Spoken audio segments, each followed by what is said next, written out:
I'm Christina Kahn. And I'm Leela Hilton. And this is Burn Before Reading, a podcast about literature. Here we are to discuss the terrible writing that this one did when she was younger and touch on some cringy literary topics right along the way. Leela, how the hell are you doing today? I am doing well. I am full of baby and young, dumb, and full of baby. Yeah, literally.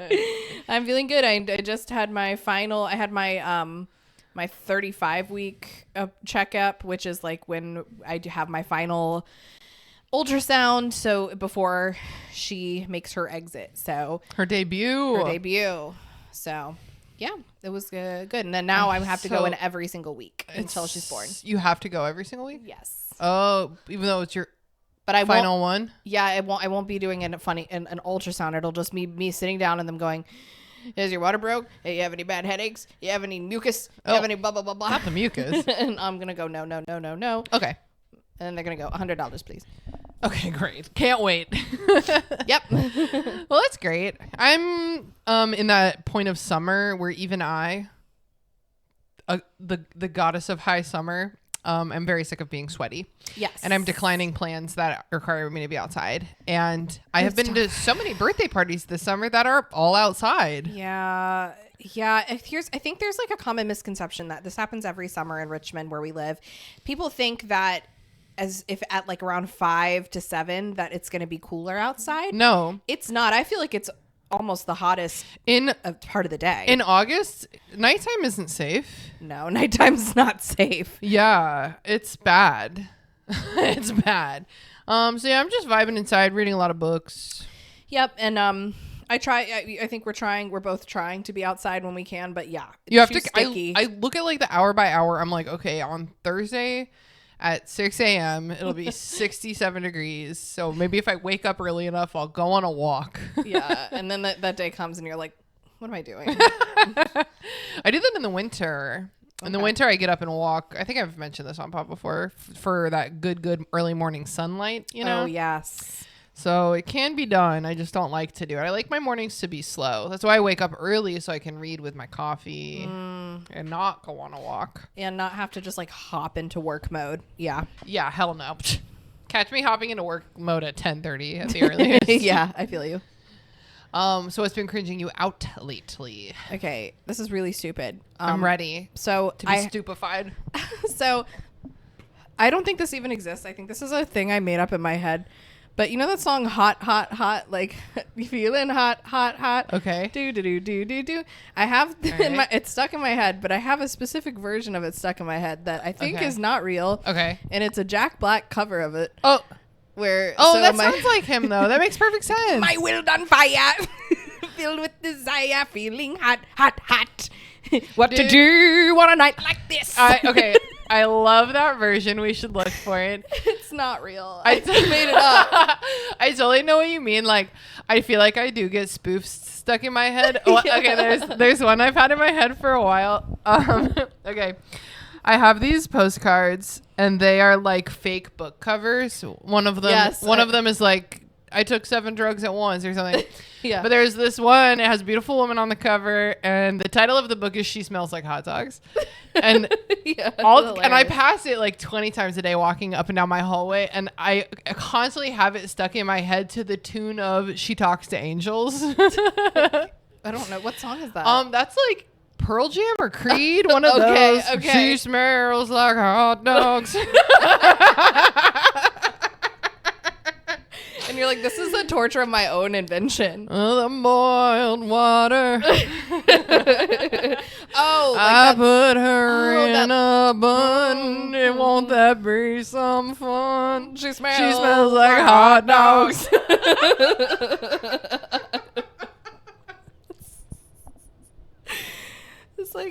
It's like, how do you even explain that to someone? I think we just did. Yeah, we just did. Guys, let us know if you're convinced, if this makes sense to you. No, you are about to be so happy because I was listening to a podcast, don't remember which one, with a friend of the pod, Adel Rafai. He has like 4 podcasts, so I have no idea which one it was. But he was talking about how ever since he had a baby, he finally has an outlet for all his dumb little songs. Yeah. He's just like wiggling his baby and being like, she smells like hot dogs. And so you're about to have a real outlet for it. You're right, because my cat are, let's just say, less appreciative. Remember that Penny used to bite me for singing? The funniest thing she ever. Doesn't do that anymore. She's too old. She can't see. She doesn't know where my shoulder is. The funniest thing ever. Was it Aladdin you were watching? It was Aladdin. I was sitting in an armchair singing Prince Ali Fabulous. She was shrieking it. Yeah. Okay, well, you can't be shrieking it if it's in such a bass register. Penny suddenly, as if from the ether, was perched on the little armrest of the armchair. She gave me one clear scream. Like, shut the fuck up. She said, meow! I didn't. It's Aladdin. I kept singing, and then she bit the fuck out of me. So funny. She bit your chin or something. Well, that particular instance, she bit the shit out of my sleeve, but it was a puff sleeve. So she actually got nothing but net. The one where she bit my chin... What Sound of Music was or something else. Yeah, I was laying in bed, so the chin was really accessible. She bit, so Penny, she's too blind and slow these days to bite me. She's like, at least age has eased the pain of my mother's voice. Like, and I can't hear either. Yeah. No, she can, because I tell her it's dinner time by shaking her pills. And she's like, ooh. Roger that. I can hear her, what do they call it? I can hear that pitch. Oh, that yeah. She's like, ooh, that one. Yeah. I think I was gonna say my Nana has a lot of funny southernisms. She says when she's trying to say someone's deaf, she goes, she can't hear thunder. Wait, but thunder is okay. Obviously, thunder is very loud. Yeah. But I live on like a pretty main thoroughfare, and yesterday was thundering like hell. But for the first 30 seconds, I was like, damn, that 18-wheeler is booking it out on the road. Driving back and forth down this road. It's like, there's a lot of traffic out there. And I was like, wait, that's actually the longest peal of thunder I've ever heard in my life. I sometimes think people are, because I live in more of the suburbs, I'm like, our neighbor's been rolling their trash can back and forth. But I'm always listening for thunder, because then I race for my front room, my sunroom, to read. Yeah. As long as the rains fall, I read. And sometimes I open the window for the kitty cats, even if it's like 80 degrees. I'm like, so let the rain fall. I'm coming clean. I'm coming. I'm coming. She says it. Not me. Hilary Duff. Classic. She totally comes. Yeah. No, you can see it in her face. She totally does. And good for her. And good for her. I saw this video just to follow up on my Hilary Duff nightmare story from last week. Yeah. I saw this video of the specific show I was at Jiffy Lube Live. Her children, who are like 6, 4, and 2, just absolutely jamming, dancing their little hearts out right off stage. Oh, they were there? Somebody caught a video. She said at the concert, me and my kids were rolling down this hill in the rain earlier today. I was like, that's so cute. But her kids are like participating in the concert. I love that. That's so cute. They're really cute. Yeah. I wonder what their names are. Mowgli. Lizzie. No, Mowgli. That is a real name of Ashley Simpson's child. That is bad. Because, you know, sometimes you see a tiny baby and you're like, oh, Mowgli, like from the Jungle Book baby. Yeah, that's not a birth certificate name. Yeah, no. Her kids are... Oh, no. I'm scared. Okay, she has 4 kids. Oh, 4. She has one with her ex-husband. Okay. Luca. Not too bad. Good name. It's a boy? Yes. Okay. She has 3 daughters. Okay. One of them is named May. Cute. Should I stop there, or you want to keep going? Is it June? April, May, and June. No, one of them is Banks.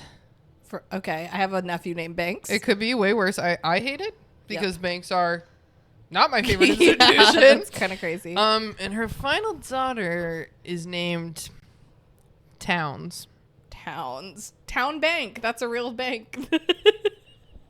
No, My dad works for them. I hate that.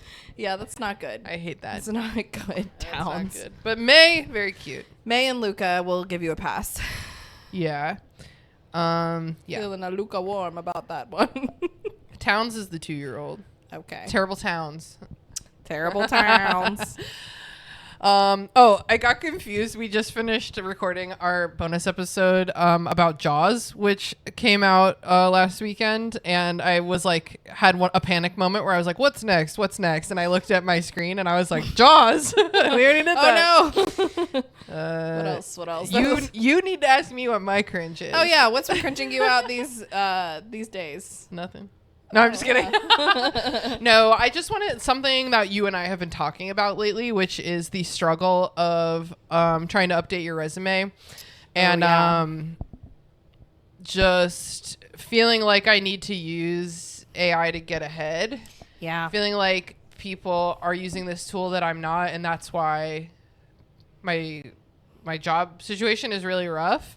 And then like finally engaging with these tools and being like, unfortunately, there is value in it for like this specific purpose. Yeah, it sucks like that. It is sometimes and helpful. then being like, am I gonna fall behind if I don't use these tools? Am I gonna miss out on opportunities if I do use these tools and someone can tell? Because I'm applying for writing jobs. Yeah. So it is like so fucked out here. And I hate every time fucking ChatGPT is like, you need to create a narrative of your experience. And I'm like, oh my God, I do. You're right. It just sucks too, because it's like, that's the type of thing that like, as a candidate, I'm like, I can tell you about my narrative so much. Why do I need to write a book? Yeah. Who is even reading this? I know. It's just rough. So I'm just feeling a little downtrodden professionally these days. Oh. But that's fine. Yeah, because we're still unemployed too. Not his fault. It's as just of this moment. As of this moment, you never know what might happen next. Okay, so let's move to the subject matter because it's more fun. Yeah. Leela was like, "What's your do you have a cringe for this week?" And I was like, "I just general depression is like not acute cringe." True. I'm really excited for fall. I think I'm having a hard time because we are not spending money, and that kind of means we can't be indoors unless we're at home. You know what I mean? Yeah. You can't go. Greer and I love to just go like take an hour-long walk and then just like stop for a beer, and like I'm not doing either one of those things right now. So it's like the easy, inexpensive ways that we entertain ourselves and spend our time and connect with each other are just like not accessible to us right now. But I know, like September is still pretty hot, although in Virginia, although the evenings start to get really nice in September. Come October, daytime weather's pretty It'll doable. Be beautiful. Yeah. Or I always say our friend Rachel's birthday is October 11th, I think, and it's either 90 degrees or 57 degrees. It's like true. But I think it'll be good soon. I'm just kind of I feel this way in like February too, where I'm like, wow, if anything changed, that would be awesome. Yeah, February is sorry. is worse. Sorry, Leela. No, it's fine. I don't claim it. February is worse than August to me. Yeah, personally. Didn't you say, we talked about this recently, didn't you say that if you could choose, you would have your birthday in October? I think I said, October or May. May is beautiful. Yeah. May is not hot yet. I mean, it definitely has its moments, but like I said, nighttime escape. Yeah, so. And it's not, you think it's hot and then August cometh. Yeah. And you're like, never mind. Yeah. It's actually one of the coolest summers I remember. It rarely gets above 90 degrees, which definitely in my head, it gets up to above 100 regularly by this time of year. I think but that doesn't change the fact that it's still very fucking hot. It feels horrible, yeah. Even when, and the humidity is it's fucking monsoon season. The humidity's out of control. I'm like, ooh, 75 degrees. We leave the house and just instantly drenched. It's bad. It's a nightmare. Even me and Thomas live an 8-minute walk away, and we're like, oh my God, I don't want to be sweaty when I get there. We do it anyway because we love them. Okay, so I said, let's get away from the depressing stuff. Kept talking about depressing stuff. Let's talk about other depressing stuff, which is my old writing. Yeah, it's been a while since we flicked back to Choose Your Own Adventure. Well, it does feel that way to you because we pre-recorded a bunch of Insert Your Own Title here. So the last one came out. Choose Your Own Adventure? What the fuck? Yeah, well, I did. I am. I'm writing a book. When you write a book, you get to choose the whole adventure. Yes, you're right.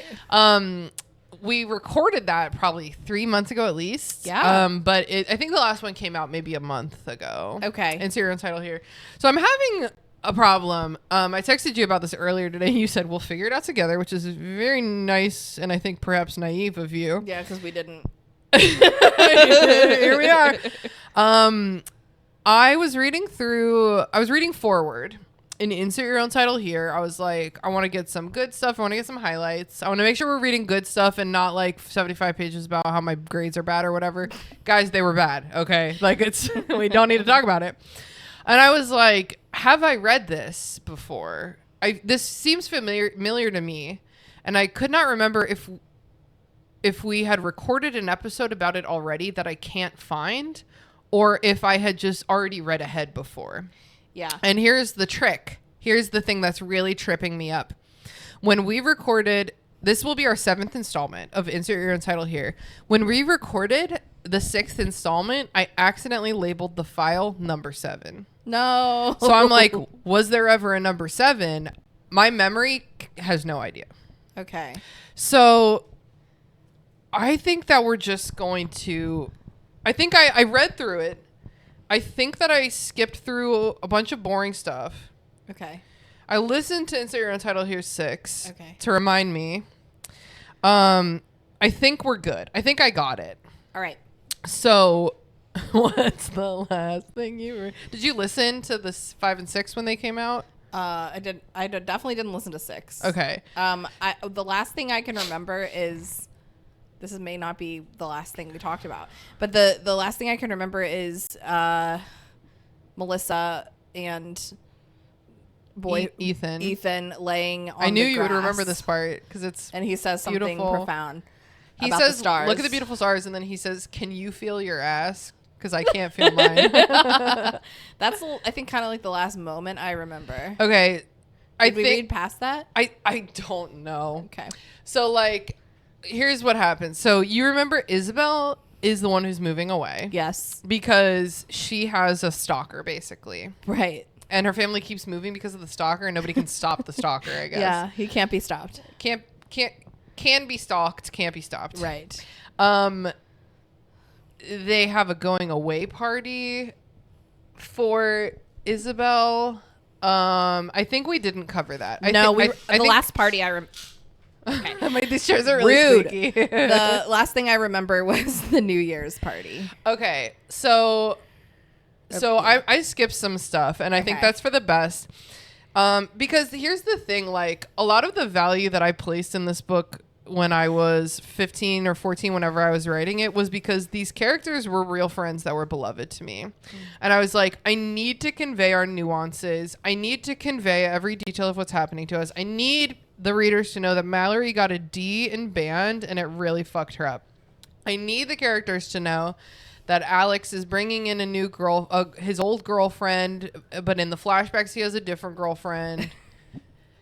The flashbacks at this point are basically meaningless because, like, as if it were profound, all of my flashbacks are about when I met these characters. Yes. It's not profound.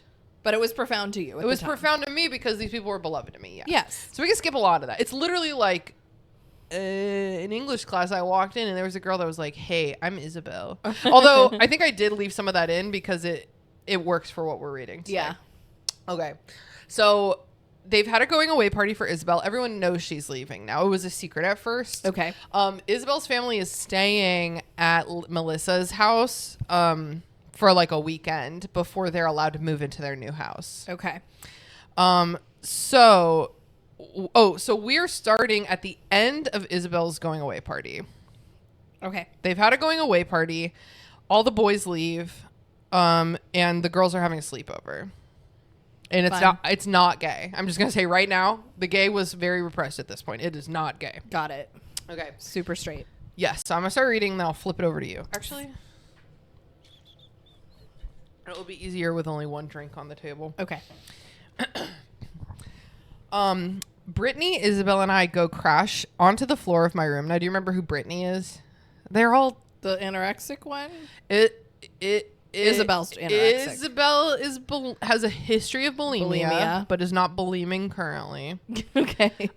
Brittany is the one who has pretty serious anxiety. She's always shrieking, And she is the one who's like, I can't eat that. It's fat. And then is like in the next scene, like eating a lot of it. You know what I mean? Yeah. I think that's why I thought she was bulimic.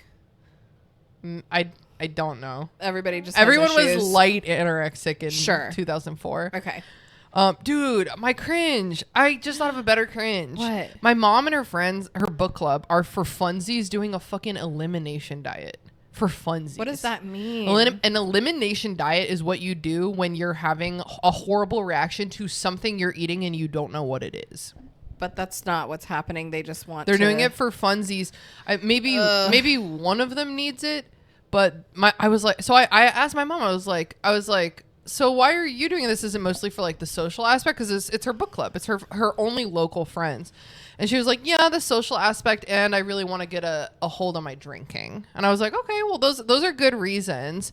But like, I'm just like, I was like, what are you allowed to eat? And she was like, I don't even know. And I'm like, just like being like, I'm going to do a diet on a whim for reasons that don't make sense because this diet is not designed for my needs.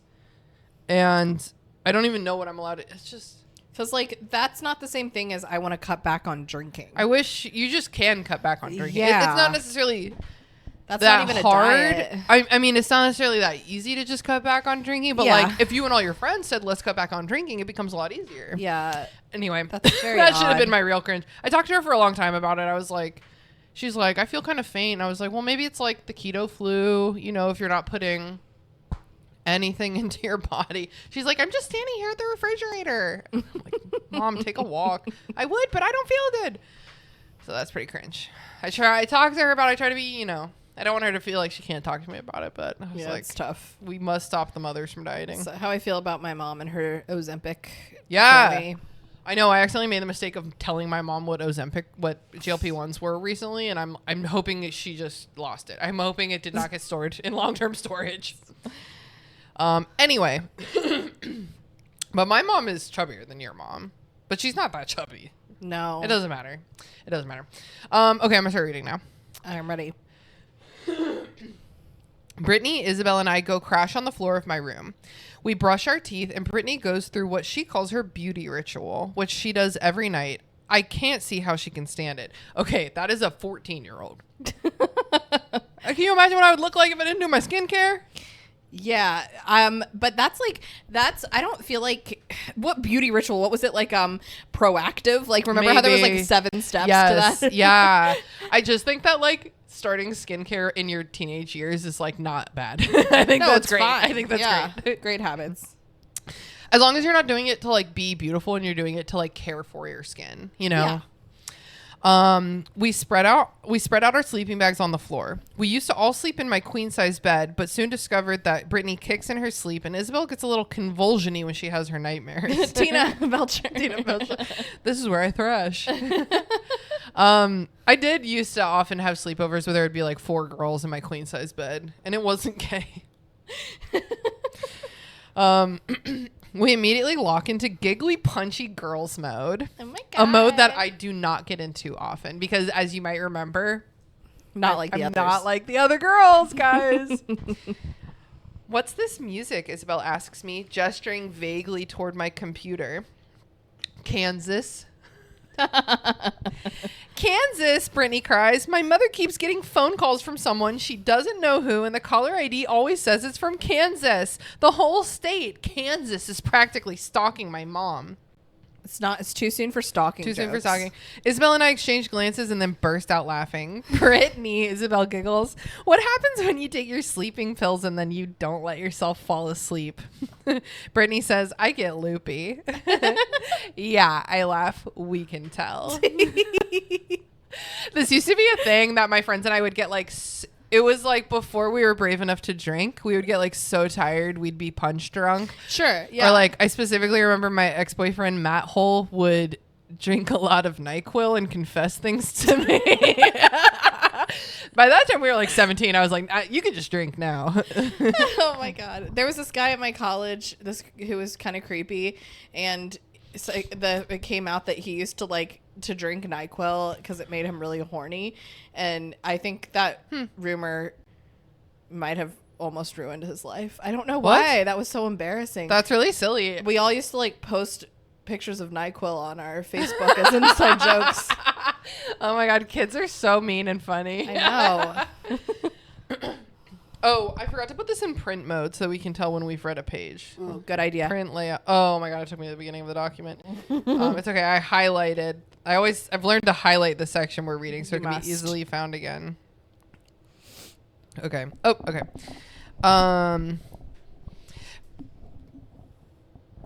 Okay. Brittany hums to herself for a moment, drawing in the air, while Isabel and I giggle into our pillows. Suddenly, Brittany turns over to face us and says casually, "You know what?" "What?" Isabel says, snickering behind her hand. Brittany says, if he were to grow out his hair and dress all in black and maybe get his nose pierced or something, Daniel would actually be pretty hot. Daniel, as a reminder, is Mallory's cyclist boyfriend. He's very uptight and we make fun of him for being Canadian. We're very obsessed with anything that made you different at this point. Sure. Yeah. Let's just say that dress all in black, get his nose pierced or something, not his vibe. Isabel gasps for air and then dives into her pillow, trying with all her might to stifle her laughter. I just let out a long breath and tell Brittany, you go to sleep before you say something you'll really regret. Okay. This reminds me of like when I used to have sleepovers. I always asked the girls to sleep in my bed also. And I would always be like, let's play a game where you are writing a word on my back and I guess what the word is. Oh, I love that game because I love it when people touch my back. Same. Like, la, la, la. And I would be like, I would be like, it feels better if I take off my shirt. Okay. Feels better if you get a little bit of lube. And sometimes the girls would be like, can you leave your shirt on? It actually feels better if you draw with your nipple instead of your finger. There's a lot of gay shit I used to do. That's yeah, man. It was taking very me back. as homoerotic as the fucking orca in Jaws. Did you ever used? It's the name of the boat. I know, but did you ever used to? I almost don't want to say it. Did you ever used to shower with your friends? I don't remember showering specifically. I do remember. I had this friend where we would piss at the same time. Yes. We could both fit on the toilet together because we were children. Oh, that's what you mean. Okay.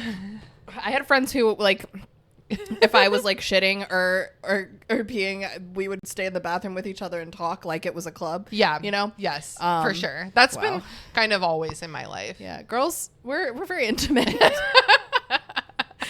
And gay. We're very intimate and gay. But he would, Brittany protests. Daniel would with look good. Long hair in a lip ring. That nose ring in a lip ring. Greedy. It's too many. That medicine messes with your brain, Brit. Tell you what. Brit. Brit, tell you what. Is that Isabel or me? I don't know. It's probably Isabel with the tell you what. Remember, she's the one who says y'all at incorrect times. She's a Southern belle. She's from North Carolina. No, it doesn't. Brittany says, think about it, Melissa, for like 1 second, okay? I mean, yeah, if he's a cyclist, he's very fit. But we didn't like fit boys back like, what then. if maybe we like spaghetti noodles. Like, what if he was Gothic? Then maybe I would like him.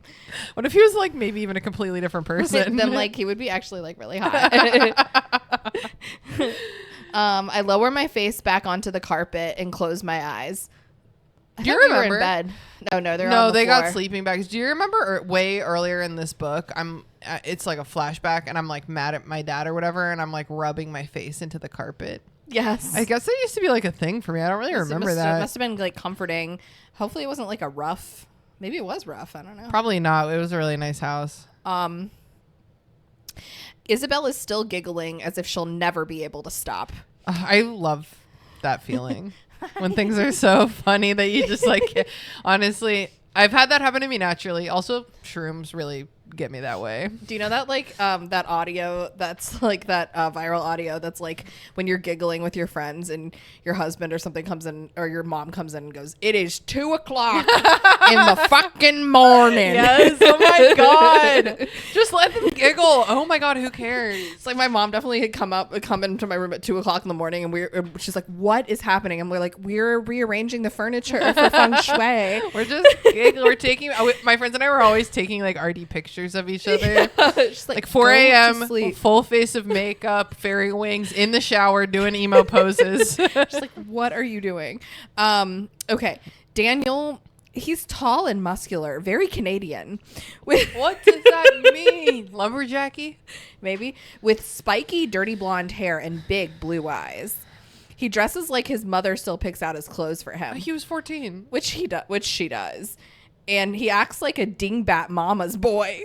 I told you. Burn. I've told you before that dingbat was my mom's way of saying your dad's a fucking jackass when we were a kid. Anytime she'd be like, he's such a dingbat. And I look back and I'm like, oh, those moments you were livid with him. Oh, okay. She said it with like venom under her. No. She's a sweet angel. She did not say it with venom. I just know. You just know. Okay. That's your way. When you, yeah. He acts like a dingbat mama's boy, which he is. But I think in this context, I mean imperceptive. Okay. You know? Yeah. But if he were to grow out his hair enough, as long as Ethan or Alex's hair, it would fall down and frame his face, making his eyes seem bigger and his nose seem smaller. He had a pretty big nose. It would be blonde, of course, but sometimes blonde guys are okay. Whoa, turn around. I'm only into blonde guys now. The characters, Ethan and Alex, my friends David and Rory, had the same haircut as fucking Mary Clay. They had like chin length, like I don't want to call it a bob, but like just like a blunt cut. A shaggy. It was like not cute. Okay, they weren't shaggy. They were blunt. A blunt. They were blunt. Like an Edna Mode like without bangs. Yes. Okay. Like as if you didn't even care. Okay. No, because Mary Clay's is styled and beautiful, Yes. but it literally was like. Sometimes blonde guys are okay. That's all I'll take these days. If he dressed in black, baggy clothes like cargo pants and band t-shirts, it would make him seem less muscly and more, I don't know, substantial in italics. A guy-shaped t-shirt instead of a normal unisex one would make his biceps look even bigger than they actually are. So silly. What? Yeah. Obviously, unisex shirts are guy-shaped. Guy-shaped t-shirt. If he'd only consent to wear one of my hemp necklaces.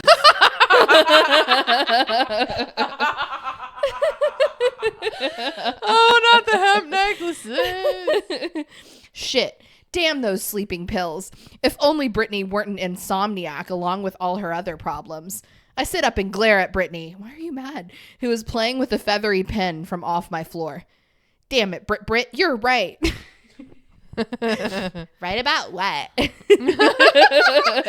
need to call my friend Laura, who Brittany is based on. She's so funny. About Daniel. Brittany thinks for a moment and then lets her face set with recognition. Oh, yeah. Told you. All right, your turn. Okay. Isabel has finally stopped laughing, and now she's watching Brittany and I intently. Hey, she says unexpectedly, I bet Brittany has a thing for Daniel. Like crushes, you know. I do not, Brittany cries, her mind forgetting that it's intoxicated with those damn sleeping pills. What if we were like totally messed up? Oh right my God, now? we're so high. I don't like Daniel. If I were ever to like Daniel, please kill me, or even something much more horrible. Isabel raises her eyebrows. Methinks the lady doth protest too much. Brittany grits her teeth at Isabel. Methinks, Isabel, the other lady is being really stupid. You are denying it a bit too much, Brit, I tell her. I do not like Daniel. I like... Who? Isabel presses. Brittany looks up at Isabel and I, considering us both very carefully. Eventually, she closes her eyes and lies down on the pillow again. Nope. Nope, you won't tell us, or nope, you don't like someone, I ask. Nope, I won't tell you, Brittany teases. Isabel and I begin begging Brittany to spill her guts like I've never but this is hard. Never begged anyone for anything before and hope to never have to. Brittany's never liked anyone before so long as I've known her.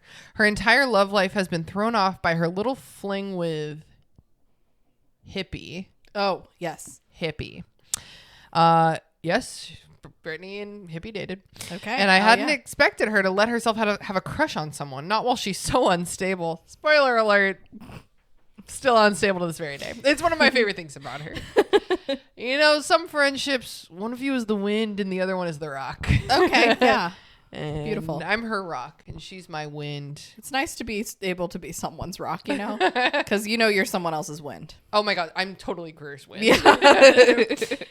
Fine, Brittany says, rolling back onto her stomach. Isabel and I fall unusually silent.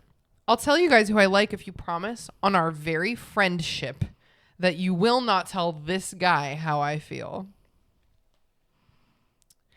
Promise, Isabel and I agree together. Brittany raises her eyebrows at us in an oh, what the hell manner. What's that? Give it to us. Raising your eyebrows in an oh, what the hell?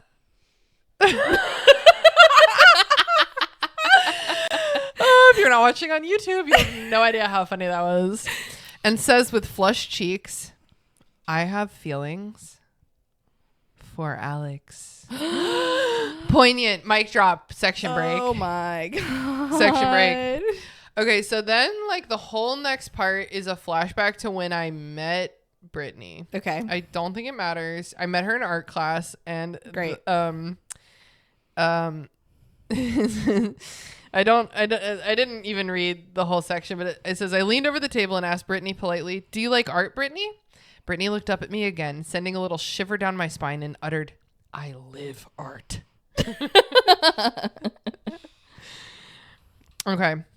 We learn that Mallory's sister Jane is going home. Her evil sister Jane. Yes. She's going home early because... Jane the narc. Jane the narc is going home early because she has something last minute at the university. Okay. So you can start reading here. Tonight is that last night Isabel will... Does it say that last night? Yeah. Okay, great. Tonight is that last night Isabel will spend with any of her friends for a long time. And we don't even get to spend it well. She and I are trying to get to sleep around 11. Her family is leaving early tomorrow morning. That was very early for me back then. Sure. Yeah. Her family's leaving early tomorrow morning before I even leave for school. Neither one of us can actually sleep. We're too worked up on account of she's moving tomorrow. Too worked out on account. Cute. We're tossing and turning and giggling a bit when Isabel gasps chillingly and rolls over to grab my arm. Melissa. That's a total Britney move. What? Melissa, I left my potted lily of the valley at the old house. Okay. What is a lily of the valley? I know what a peace lily looks like. Yeah, I'm familiar with lily. Okay. Okay. Don't know anything about that. If I knew more about plants at the time, I probably would have just said pothos. Sure. Maybe a I think monstera is a more accessible, like, nice plant for a teenager. Yeah. Which is how we end up sneaking down Isabel's old street near midnight in the middle of January. I see how stupid we're being. And it used to be cold. Way colder back then. Oh, yeah. It used to be way colder back then. We are two fairly average-sized teenage girls. The average 7th grade girl. Walking alone at night. I don't think that might pick up sirens. There's sirens in the distance. Okay. I live in a city. Walking alone at night in the middle of the winter by the dark, deep woods to get a potted lily of the valley from the porch of Isabel's old house. If only our town wasn't completely encompassed in trees. We are tiptoeing up to Isabel's old driveway, spy-like, hushing each other's giggles and shrieks at the shadows. Oh my God, that sounds so fun, actually. It does. Like, who was that? I love how we're sneaking onto my own property, Isabel says to me. You do know this is technically trespassing, don't you, Isabel? I say, the words sending a little chill down my spine. Trespassing. Ooh, say it again. Wait, was that The Lion King. Yeah. Mufasa, Mufasa, Mufasa. I've been thinking about the Lion King this week because this week's episode of Ologies was about hyenas. Oh yeah. And she was talking about how Lion King got every single thing wrong except putting Whoopi Goldberg in charge because they're like a matriarchal. I love it. Creature. Yeah. I like it. Ed, what do you think? I like it when he goes, ooh. I'm like, I'm a total Ed. Okay. Do you know that hyena ladies have clits so big that they look like penises? What? Yeah. Oh my god. And if a boy wants to bang her, they have to like do a blind reach around with their dick and try to like dock into their clit. Oh my god. Yeah. You can't get pregnant that way. They do somehow. I don't Oh, know. the clit is in the.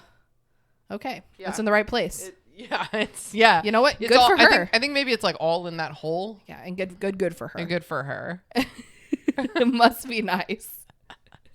Biggest clit I've ever seen. Clit was huge. They do everything through the clit. Like they poop through the clit? Or maybe through the clit hole. Not poop, but they piss, have sex, and give birth. Wow. Either through the clit itself or through like the sheath it's in. That's amazing. Some hyena facts for you. Wow. And that is no laughing matter.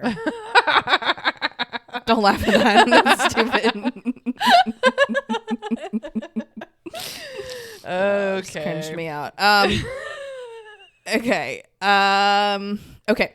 You've sold the house. Someone else moved in here a few days ago. If they catch us, they have every. Oh shit! They are trespassing. They literally are. Somebody literally lives here. Okay. They have every right to call the cops. Oh, they won't call the cops on a little girl trying to get her Lily of the Valley, will they? Isabel says. Lily of the Valley, will they? Too confidently. That's what it says. Yeah. Fine then, I say, marching up the driveway. Let's go. Your turn. Okay. I wish this next line was said by the Australian one, but it's not. Nor. Isabel grabs me by the arm and drags me behind a big willow tree. Who's cocky now, I think, as I look up at her. Melissa, Isabel says seriously, I'm not scared. We just have to go about doing this properly. How do we go about doing this properly, I ask. Isabel peeks out from behind our tree. I see her falter as she takes in the sight of her old house. It looks just like it always has. Split level, cozy with a small garden, but it's not hers anymore.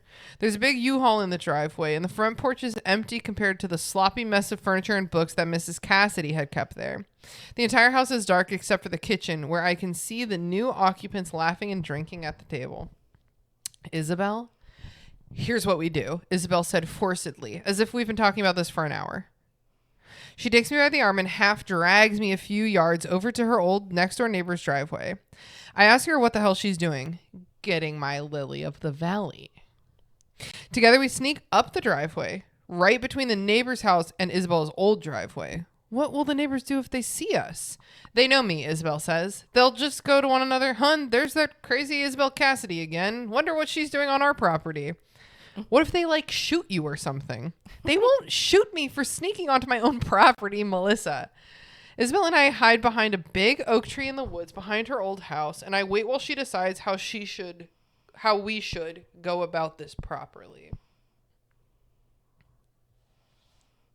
Next page. In the dark silence, something makes a noise in the leaves a few feet away. We're busted. Well, sorry. We're busted. Isabel Sure. hisses to me, clinging onto my shirt.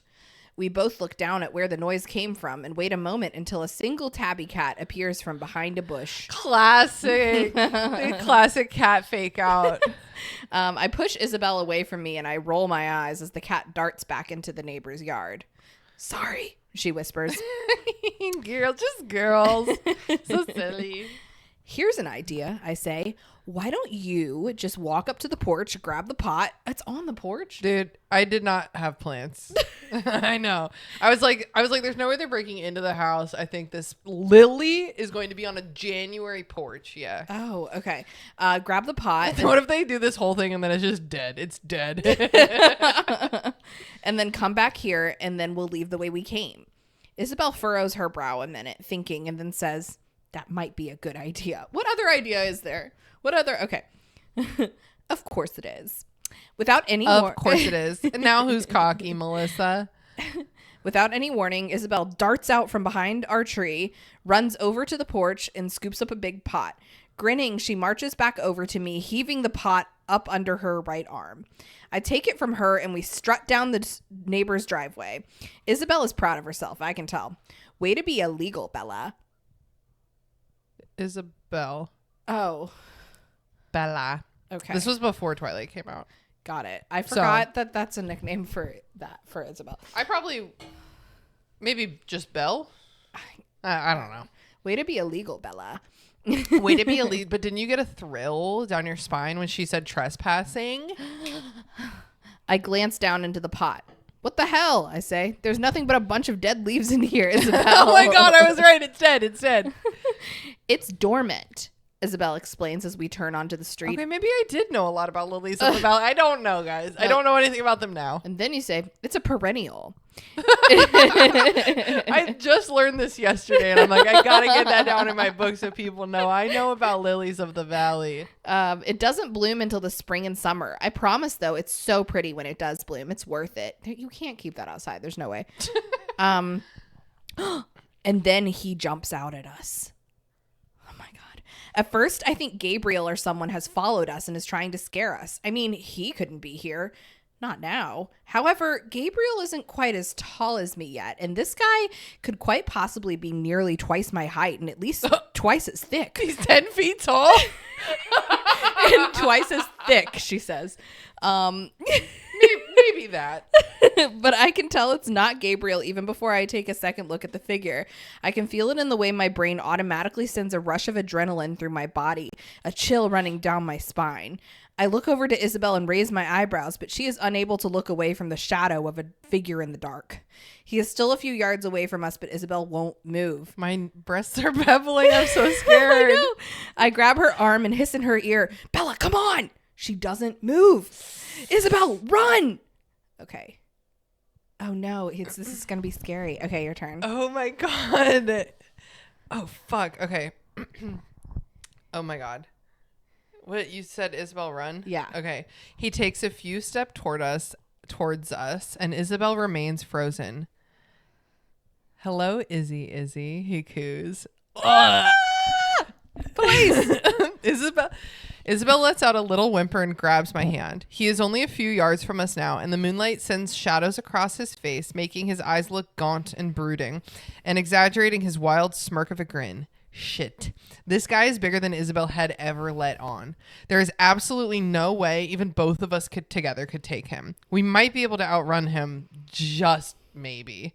If we run and he catches us, then there's nothing else we can do about it. And there's nowhere to run. The closest thing we could run to is Isabel's old neighbor's house, a quarter mile away. I thought they were right there. I thought they were right there. And they're all asleep anyway.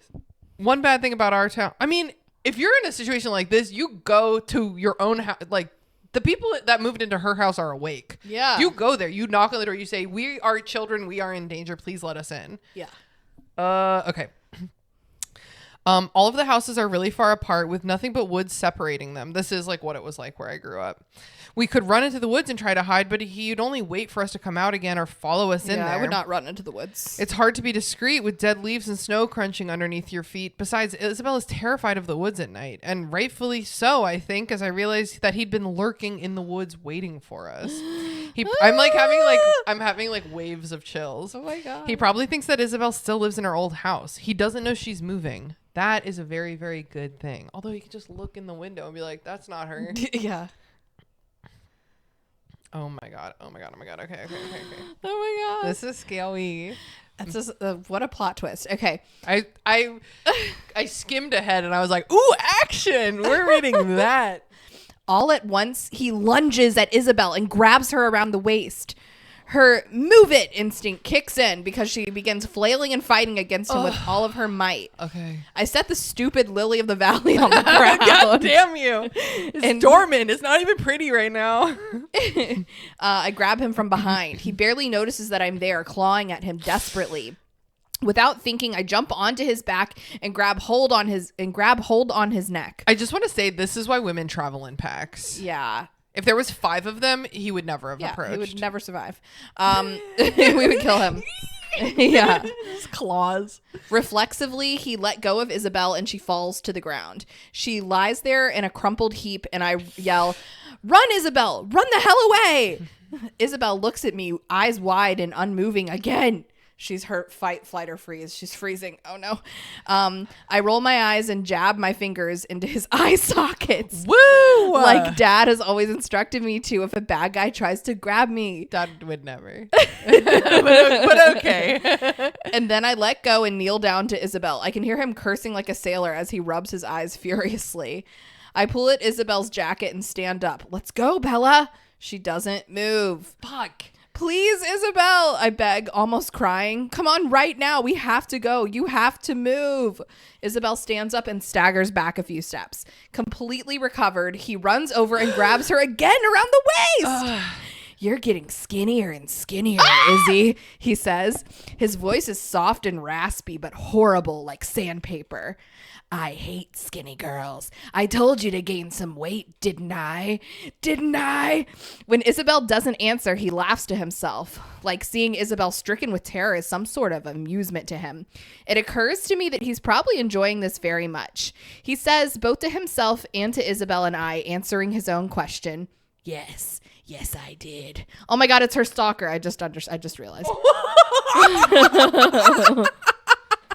He's the reason she's bulimic. Oh my God. Okay, it's your turn. We're gonna have to put a hell of a trigger warning on this one. Jesus Christ. Isabel starts kicking against him once more. He laughs as he picks her up over his shoulder. No. Sack of potatoes style, as if she were light as a feather. "If you'd have gained weight like I wanted you to, Izzy," he tells her, "this would be very much harder for me." I run over to him with plans to kick him in the groin, but he just shoves me carelessly back, sending me tripping to the ground. "Relax, sweetheart," he says to me. I narrow my eyes at him, grit my teeth. As he's trying to calm Isabel's protesting, I thrust my knee into his crotch. He immediately drops Isabel and falls to the ground, clutching his manliness.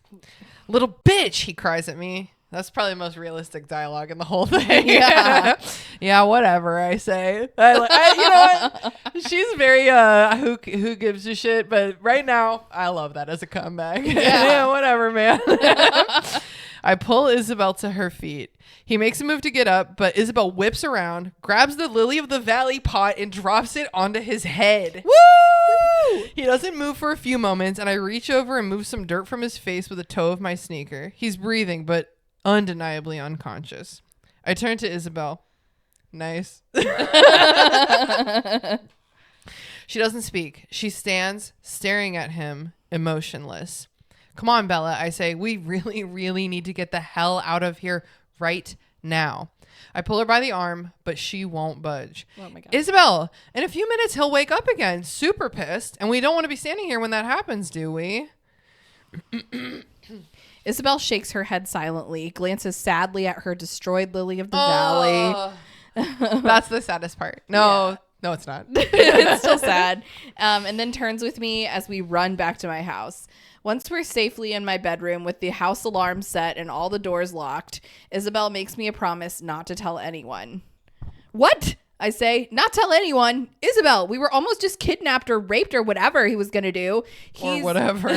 He's stalking you. You have to tell your parentals, or my mother at least, or the police."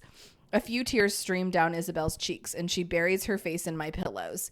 "It's just not worth it, Melissa. We're moving tomorrow, and he won't know where. It'll all go away." "It won't go away." "It might." "I promise it won't. This will be with you until your parentals stop being so stupid about it and report him." That's insane that they haven't Oh my told God. the police. Okay. De heck. Isabel pulls her head out from my bed and looks at me imploringly. The only thing I can think of is that, like, wherever they used to live, they were like friends with his parents or something. Oh, you know, they're like, yeah. we're not going to report him. We're just going to let his mom know or something like that. You know, Yeah, that's the only thing I can think of. But if it's not, if it keeps happening, then If he's following you across state lines that's insane. for your underage daughter. Oh my God. Isabel pulls her head out from my bed and looks at me imploringly, and she starts sobbing. "Don't, Melissa, please." I open my mouth to answer, but before I can, my bedroom door swings open and hits the wall with a startling slam. Not mom saying, it is 2 in the morning. 2 o'clock in the fucking morning. Isabel and I both jump a foot into the air and whip around. What's wrong, girls? My mother asks us. Sorry. It's still mom. Still funny. I'm just really glad it's not that guy. Oh my God. Can you imagine through the alarm? He watched them and like knows what the code is. Terrifying. I reach up and feel around my chest, making sure that my heart is still beating like normal. When I finally get a pulse, I think when she was dead. Briefly dead. I turn back to mom, who is studying Isabel closely, trying to figure out what's wrong with her. Okay. Boy troubles. Boy troubles, mom. I lie. Boys? Yeah, I say, and Isabel nods, reaching onto my nightstand for a tissue. If it's about Alex, Isabel, I swear to God, I've always said that he was entirely too attractive for his own good. Oh my God, mom. It's not about Alex, mom, I tell her. Rory was very cute. Mom looks over Isabel once more, and I can tell that she doesn't believe that we're just dealing with guys here. But she decides to act like the cool mom she always does and says, okay then, let me know if you need anything, girls. We will, mom, promise. Mom shuts the door quietly, and I turn back to Isabel. Okay, I tell her, I won't say anything to any of our parental units, but I'm telling all our friends no matter what you say. Okay, Isabel says in a small voice and pulls the covers up to her chin. I'm gonna go to sleep now, Melissa. Both Isabel and Jane leave the next day, and I will never forget either one of them as long as I live. Oh my God. What do you make of that? Did something like that happen to you? No. Okay. No, it did not. That's the what I was thinking of like the whole time we were reading that is like it's giving me chills, it's giving me dread. It is like not fucking funny. But I wrote this before I had ever dated an abuser, you know? Oh, yeah. I was like, what if there was a cool story where one of my friends was being stalked by a psychopath? Did you have a friend who was getting stalked? I think that this friend that Isabel is based off of, Ariel, I think she did have a stalker, but he did not show up. Okay. She had moved from somewhere else, but he did not show up. He was like a past, and also like not to be this way, but like if a 14-year-old says she was stalked, what does that mean? Right. You know what I mean? Like, oh my God, you're such a stalker. Sure. I'm not saying not to believe women. I'm just saying like I Maybe don't, not I don't 14-year-olds. fucking know. I never fought off her stalker. Yeah. Certainly Jesus. not. And yeah, I just like, I wonder what I thought when I was writing this. If I was like, this is drama, this is real, this is raw, and it like is. Yeah. Or if I was like, oh my God, this will make such a juicy story. I don't know. I think for me as a kid, like, and as an adult, if you'll do whatever your best friend says, and if she doesn't want you to tell your mom, you won't. But that's like so harrowing to me. I'm like, these parents need to be doing more. Obviously. So like if Melissa's mom had known, then I'm sure that she would have insisted that some kind of like police action Obviously, be taken. police action. Because Especially obviously, if you know where he is, he might be unconscious. Get him apprehended. yeah, and then like also he assaulted them, but like also they assaulted him. So then like we got to figure that out. He's sitting there unconscious. I don't think there's much to figure out there. It's like two girls who are obviously smaller and younger than him. Self-defense. And they have each other backing it up. And there's a history of stalking. Yeah. And in the next section, we're actually going to learn a little bit more about the backstory of it. Should we read that, or do you have anything else you want to say about that section? I don't. I'm shook. I thought it was kind of well written, honestly. Yeah, honestly, yeah. It was. I was hooked. I was hooked and shooked. I thought it was really interesting because Isabel, you saw Brittany's like kind of anorexic, has like toxic food tendencies. Isabel had a history of bulimia. At the time, my friends just kind of like took off and put on eating disorders. I don't want to say like at random, but it was like a coping mechanism of like a bout of anxiety or depression. Sure. Like some of my friends dealt with it more than others. Some people like me, I never dabbled with it at all. But like I never thought twice about the descriptor of Isabel as bulimic, but it's really interesting that it is portrayed here as connected to her abuser. Yeah. That he wants her to be fat or bigger. He wants her to not be skinny. And that's why she is prone to bulimia. Which is, wow, that's really interesting. That's really crazy. Yeah. I know. Hate it. I hate it a lot. Like that was like, I don't even want to say that was like exciting to read. Fight scene, super fun. 2 girls beating up a shitty teenage boy. Yeah. Hell yeah. But like, yeah, I hated that. I hate everything about that. It's not good. Yeah, these kids had too much freedom. They should not have been sneaking out by themselves like that. I'm not victim blaming, but No, I mean, obviously they shouldn't. That's why it's sneaking out. and also, also because they're not supposed nobody, to. 'cause just like with the SS Indianapolis, nobody knows that they're out and that they're there. If they go down, nobody knows. If you're like, what's the USS Indianapolis? Unfortunately, you're going to have to sign up for our Patreon and listen to our Jaws bonus episode to find out. Don't Google it. It's exactly like this. That is so funny that you're like crying and talking, making a connection to the USS Indianapolis. We know where they're supposed to be. We don't have any record of their whereabouts. Oh my God. Okay. So like I said, a lot of the flashbacks by now are like when I'm meeting these people. But here's a section of when I meet Isabel because I think it's interesting. Why don't you read this one? All right. Isabel let out a sigh of relief. This I just like I didn't even retain. I met her at school. I don't know. Okay. It doesn't matter. Okay, well, I just moved here a few days ago and I used to live in New York. And I was like the nerdy kid at school. No one liked me because I was weird and dressed all in black and because I'm bisexual. Dressing all in black was not enough to get you ostracized at the time. Maybe at like a rich North Carolina school. Yeah. But definitely being bisexual was not allowed. No. That was not okay. Isabel trailed off and closed her eyes a minute and then looked up at me apprehensively. I shrugged my shoulders. I have absolutely no problem with that. 2 of my best friends, Hippie and Brittany, are bi too. I'm best friends with a bi person. Yeah. Oh, thank God, Isabel said, and then took in a big breath to continue. So, I was at the bottom of the social food chain at my old school. That's a weird way to describe yourself unless you're in a book. Yeah. So, when I was in a chat room online this one time, I jumped at the chance to get to know this guy better when he said that he thought I was cool and wanted me to instant message him privately. And then he got weird and started internet stalking me. How do you stalk someone online? I asked. It's giving, that meme from Arthur with Buster the Bunny's like, you mean you can just do that? Go onto the internet and tell lies? Yes. Isabel shrugged. You just have to experience it. So he was internet stalking me and he told me all these things like how I need to gain some weight because he hates skinny girls. I'd sent him a picture. And how I should cut my hair short, stuff like that. Stuff I did not want to do. Then once, while I was at the mall with my mom and my little brother, he came to my house. My dad said that he was like 18 years old and really muscular and scary looking.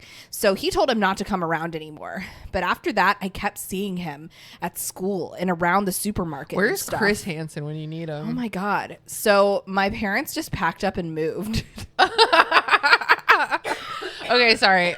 Several questions. Oh. Oh, I should have brought my water. Oh no. Okay, sorry. So obviously this isn't funny, but it is funny that they're like, let's do nothing Well, but move. Time to move. Yeah. So this guy's 18. Isabel's like 14. That's Okay. not a cool age difference. I was completely entranced by her story. So And I just want to remind everyone that they met 20 seconds ago. Yeah. Talk about a trauma dump. Yeah. So what does he want with you?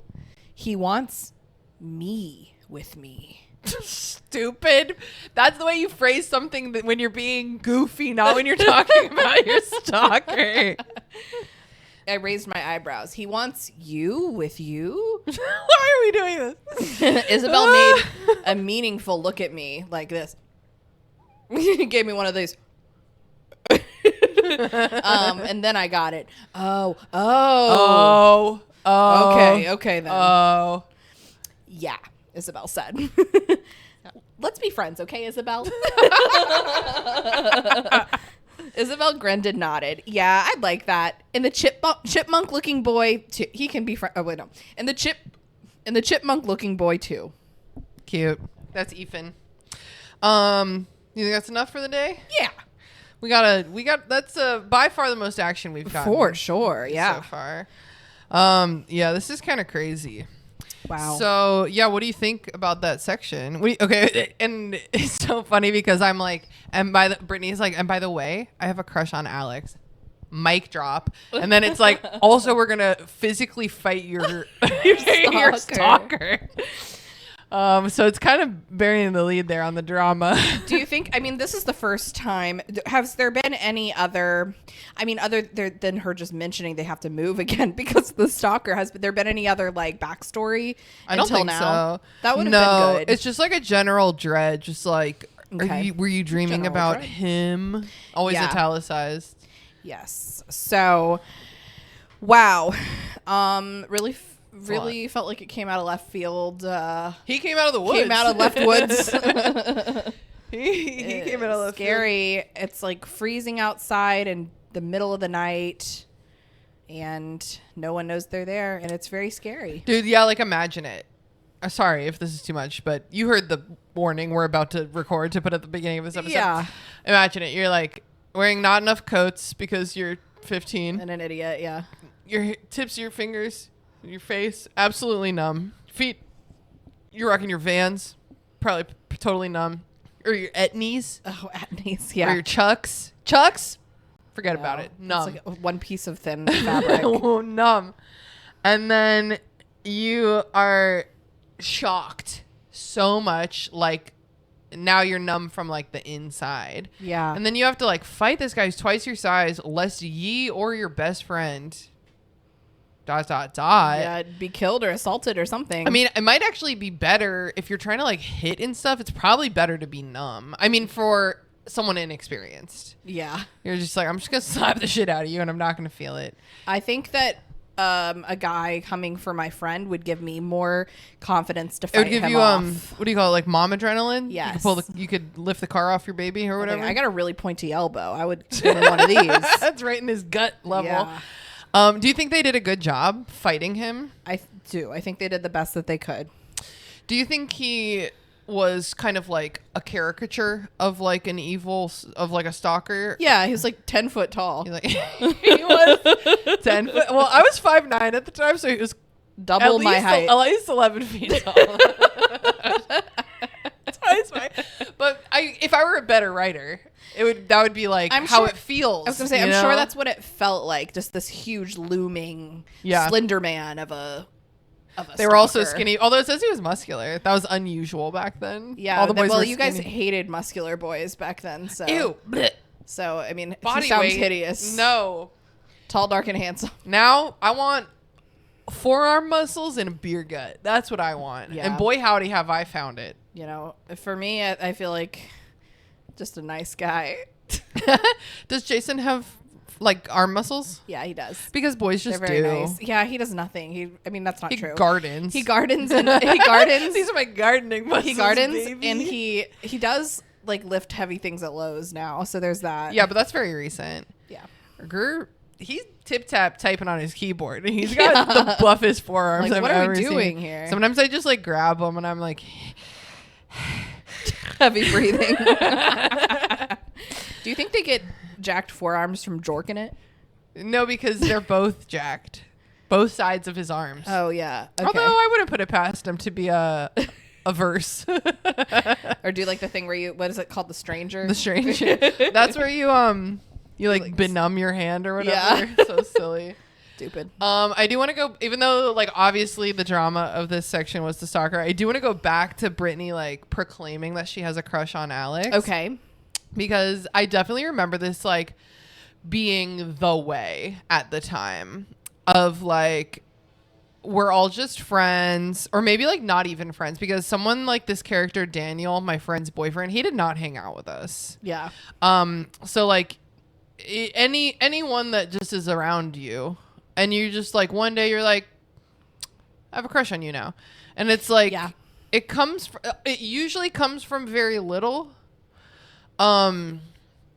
And my actual relationships that I got into never came from this kind of a crush. It always came from just being friends and being normal and chill. And then being like, you want to try kissing? You know what I mean? For me. I romanticize everything and always have. So Yeah. I just would get bored and invent. I'd be like, you know what? Maybe he's hot. That's the thing I think it is you're like, I have a crush on you now. And it's like, because to have a crush on anyone outside of your circle would be like way harder. Yeah, that's true. So it's like, well, I've got 2 guy friends and one of them's in love with me and I don't reciprocate. So I guess the other one, you know. I'm kind of conflating characters here, but you know what I mean. I did not have guy friends. So for me, it was all random dudes at school that I was not. You're just pining over. Yes, I was so much pining. There was like a lot of that too. Like literally just like, I had one exchange with him. He was a little nice to me and I'm like, I love you. And it's like, we don't have to do this, you know? Yes, there was this boy that his hair always fell in his eyes and he would always like blow it out. And so me and my friend nicknamed him Mr. Breeze. Mr. Breeze. We had nicknames for guys like too, so notes. We could talk about them secretly. Yeah. I remember that Rory, depicted in this story as Alex, we called him Paintbrush because his hair was long like paintbrush bristles. Okay. Don't remember any others really. But Paintbrush. Certainly boys who didn't deserve the amount of obsession that we gave them. Okay, well, I just want to reiterate that both the love interests that have been presented in this story are gay. Oh, right. So it's like they were good guys. They deserved it. It was barking up the wrong tree. We're like, why don't any of these relationships work? They're gay. We're all gay. Anyway. We've been talking too long. We're both like, was this horny, sad, or just plain bad? This is a good one. Ooh, wow. Okay. It's horny and sad, but really like more scary than sad. It's like, yeah, I think the sad comes from being scared for children. Yes. Like young girls being scared for them. That's sad. Yeah. Like anytime I hear stuff like that now, I'm just like, never come out, baby Goldie. I will protect you right here. Oh my God. Yeah, definitely the world sad. is so scary and sad for girls, and it's like I totally It can be. It can be, and I think it's like I totally understand why our parents overreacted in the strict ways that they did. I still don't say that it was correct, but like I get it. Like the paranoia and the fear of, especially with internet horror stories like this. Yeah, and it's like she's like, I just got onto a chat room. I was 14. I mean, I did shit like that, and yeah, like for sure. If my mom had known, she would be horrified. Yeah, like, yeah. The sad thing is that like to grow up as a woman, and I say that because that's something I love about like trans men is that they have this experience inside of them and it helps them be better men, you know? But like to be raised as a woman, even if you're surrounded by good men, even if you are surrounded by safety, even if nothing bad ever happens to you, it is unsafe to not know that these things happen and that they could happen to you. Yes. So to over shelter is really dangerous. Yeah. It's really dangerous. It is. But yeah, it's all about, I guess, just education and honesty. Yeah. Yeah. Let's read this to Goldie when she's 14. Maybe not. Yeah, we'll see. Maybe not. Well, that's it for Burn Before Reading. Wait, what did you think it was? Did you sad? Sad. Okay. So sad. Until next week, remember. Wait, I forgot to say one more thing. Oh, okay. Yes. So I do think like with a scene like this, I am feeling inspired to like after your maternity leave return to this. Okay. We're kind of at like a halfway point in terms of page count. Okay. And we're kind of at like a transition point. Point. Brittany has a crush on Alex. Isabel is gone. Dad moved out of the house. Yeah. That's where we'll pick this up. What's going to happen next? What's going to happen next? I think I'm going to read ahead like I did today. Make sure we're reading stuff that's interesting. and not just wading through report cards and stuff. And I do think maybe next year we'll finish this, if that works for you. Okay. Hell I think yeah. so. Hell yeah. I'm not going to do this to Josh. I'm not going to make him do this. But when you come back from maternity leave, I'll bleep it out. We haven't said yet who's going to be co-hosting. It's okay. Just bleep it out. It'll be so confusing and funny. It's so stupid because there's just no reason to keep it a secret, but it's fun. But I think it's funny. What was I going to say? So upon my return. Upon your return, I will listen to this episode to remind me what happened, and I just did a little summary there. Okay. I'm going to say I'll never forget, but You will. We will. Okay, now that's it for Burn Before Eating. Until next week, remember. Your cringe is part of you. But claw his eyes out and kick him in the groin. Hell yeah. And then you'll be okay. And then you'll be okay. Thanks for listening to Burn Before Reading. Created by me, Christina Kahn. Hosted and produced by Christina Kahn and me, Leela Hilton. Logo designed by Michael Hardison. Follow him on Instagram at RoyGBivRVA or check out his work at wildlingpress.com. Theme music by Sakura Wishes. Find me online at tbr.tinabreading on Instagram. Find me at Leals for Reels on Instagram. Join us on Patreon for access to our Discord server, monthly bonus episodes, and other fun stuff. Find video recordings of most of our episodes on YouTube at Burn Before Reading. Follow the podcast on Instagram at Burn Before Pod or email us at burnbeforepod@gmail.com. Thanks for listening, friends. See you next time.